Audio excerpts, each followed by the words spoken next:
पर ये कहीं न कहीं बहुत बड़े खतरे का निशान बन गया है। कहे तो इस पुल को ये मौत का पुल बन गया है।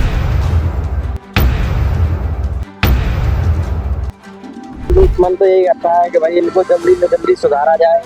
कई बार हादसे भी हो चुके हैं यहाँ पे, जो तेज चलाते हैं उनके लिए भाई दिक्कत है। आए दिन घटना घटती रहती हैं, कई एक्सीडेंट हो चुके हैं। ये सरिया निकल रही हैं, ये डंपर वंपर आते हैं तो बड़ी समस्या आती है। डर लगा रहता है कहीं घुसना है अंदर। कागजी में घोड़े दौड़ रहे हैं, धरातल में कुछ नहीं है। नमस्कार, मेरा नाम है जितेंद्र त्यागी और आप देख रहे हैं पतंगड़ बेखौफ सच्ची पत्रकारिता। इस वक्त हम खड़े हैं जनपद आगरा के कस्बा सैया के जो पुल है उसके ऊपर, और इस पुल के ऊपर हम क्यों खड़े हैं इस चीज की आपको हम जानकारी देने जा रहे हैं। ये पुल इतना खास क्यों है? ये पुल एक बड़ी रेलवे लाइन और एक बड़े NH-44 हाईवे, इन दोनों को क्रॉस करता है। इन दोनों के लिए इतना बड़ा पुल बनाया गया था। महज लगभग 10 वर्ष पूर्व बने इस पुल की स्थिति क्या हो चुकी है उसको हम बिल्कुल जमीनी स्तर से दिखाने के लिए आ चुके हैं। आप मेरे पीछे ये देख रहे हैं इस पुल पर किस प्रकार के गड्ढे हो गए हैं, और इन गड्ढों में जो पुल का जो पिलर होता है और उनके जो सरिया है ये भी बाहर निकल के आ रहे हैं, और सारे इसी प्रकार के वहां तक गड्ढे हुए पड़े हैं। और यहाँ वर्तमान में पहले भी इस प्रकार पुल पर ऐसे गड्ढे निकलते चले आ रहे थे, और इस पर भारी वाहनों का निकलना आना जाना लगा रहता है।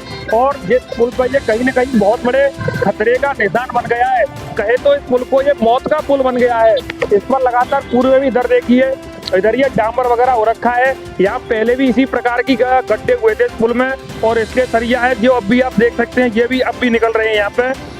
और ये सरिया अब भी ये डाबर डाल जाते हैं तो गड्ढे हो जाते हैं, उनके ऊपर डाबर डाल के इसको लीपा पोती करके फिर दोबारा से संचालित कर देते हैं। क्या नाम है आपका? आशीष। तो आशीष, जब आप इस पुल से निकलते हो तो इसमें जब आप इतने बड़े बड़े गड्ढे देखते हो जिनमें से सरिया निकल रही है, तो क्या देखकर लगता है, क्या मन में विचार आते हैं आपके? भाई मन तो यही करता है कि भाई इनको जल्दी से जल्दी सुधारा जाए। कई बार हादसे भी हो चुके हैं यहाँ पे, जो तेज चलाते हैं उनके लिए भाई दिक्कत है। सड़क में गड्ढा होना आम बात है, क्योंकि आदमी धरती पर चल रहा है उसमें गड्ढा हो गया तो चलो कहीं ना कहीं दुर्घटना इतनी बड़ी नहीं होगी। अगर पुल में इस प्रकार के गड्ढे होते हैं तो कहीं ना कहीं ये तो बहुत बड़ी, क्यों आसमान में आदमी ऊपर उठा हुआ है, पुल में गड्ढे हैं तो दुर्घटना बहुत बड़ी हो सकती है। इसके ऊपर प्रदेश की सरकार से क्या कहेंगे? भाई हम तो बस यही कहना चाहते हैं, सरकार जैसा भी करता है अच्छा करती है, मगर इनको भी अच्छा किया जाए। भाई यहाँ पे दिक्कत होती है आने जाने वाले लोगों को, इसीलिए जल्दी से जल्दी कराया जाए। कई बार हादसे मेरे आगे भी एक बार हुआ था, मगर जो है आपके सामने हादसा हुआ था वो है जो थोड़ा लगा था, उसके कोई दिक्कत नहीं थी, मगर जल्दी से जल्दी कराया जाए। उन गड्ढों में कोई गिरेगा तो कहीं ना कहीं हादसा जरूर होगा। और सबसे बड़ी बात यह है कि ये पुल बहुत लंबा है और ये NH-44 और रेलवे लाइन दोनों को क्रॉस करता है, और इस प्रकार के पुल में गड्ढे होना कहीं ना कहीं एक बहुत बड़े भविष्य में होने वाली दुर्घटना का कारण भी बन सकते हैं। प्रदेश सरकार को इन चीजों पर ध्यान देना चाहिए। क्या नाम है आपका? सौरभ दीक्षित। तो सौरभ जी, जब आप इस पुल से निकलते हैं तो आप देखते हैं कि इसमें इतने बड़े गड्ढे हो रखे हैं, उसमें से सरिया निकल रहे हैं, तो कहीं ना कहीं क्या डर लगा रहता है? आए दिन घटना घटती रहती हैं, कई एक्सीडेंट हो चुके हैं। तो क्या कहेंगे प्रदेश की सरकार से, जो इतना बड़ा उत्तर प्रदेश को चमकाने का वादा और कुछ नहीं है, सब कागजी में घोड़े दौड़ रहे हैं, कागजी में घोड़े दौड़ रहे हैं, धरातल में कुछ नहीं है। अच्छा, इस पुल पर पहले भी इस प्रकार की समस्या हुई थी तो इसमें डामर डाल दिया और इसमें अब भी सरिया निकल रही है, तो लीपा पोती करके इसको दोबारा चालू कर दिया। हाँ, लीपा पोती कर रही है। अच्छा, ये सोचिए 10 साल बना पुल इस स्थिति में पहुंच चुका है, तो कहीं ना कहीं ये भ्रष्टाचार का कारण कितना रहा हुआ? बहुत भ्रष्टाचार रहा है। ताकि ये पुल कम से कम 10 साल भी नहीं चला। कुछ नहीं, 5 साल भी नहीं चला, 10 साल दूर रही, 5 साल भी नहीं चला। क्या नाम है आपका? गब्बर सिंह। तो गब्बर सिंह, क्या देख के लगा आपको इस पुल को? कछु भी नहीं दिख रहा है इसमें। तो क्या कहोगे इस बात सारी व्यवस्था पर कि पुल में ये गड्ढे निकल रहे हैं? रोज जाते रहते हैं, यहाँ पे एक्सीडेंट होते रहते हैं, गड्ढे हो रहे हैं बहुत ज्यादा, भी कोई वही नहीं सुनवाई हो रही है ना, सुनवाई नहीं है। अच्छा, जब ये गड्ढे हो जाते हैं तो प्रशासन आता है और इनके ऊपर डावर डाल के लीपा पोती करके दोबारा चालू कर देता है। अगर इस पुल पर कोई बड़ी दुर्घटना होती है तो इसका जिम्मेदार कौन होगा? सरकार होती है जिम्मेदार। अच्छा, इस पुल की वजह से दुर्घटनाएं हो रही हैं और भविष्य में भी किसी बड़ी दुर्घटना को होने का दावा, आशंका है कि हो सकती है। कहीं ना कहीं कहा जाए तो ये मौत का पुल बन चुका है। तो क्या कहेंगे, इन दुर्घटनाओं का कौन लेगा इसकी जिम्मेदारी? सरकार लेगी इसकी जिम्मेदारी। जो भ्रष्टाचार भी सरकार करी तो जिम्मेदारी सरकार को लेनी पड़ेगी। क्या नाम है आपका? सुशील।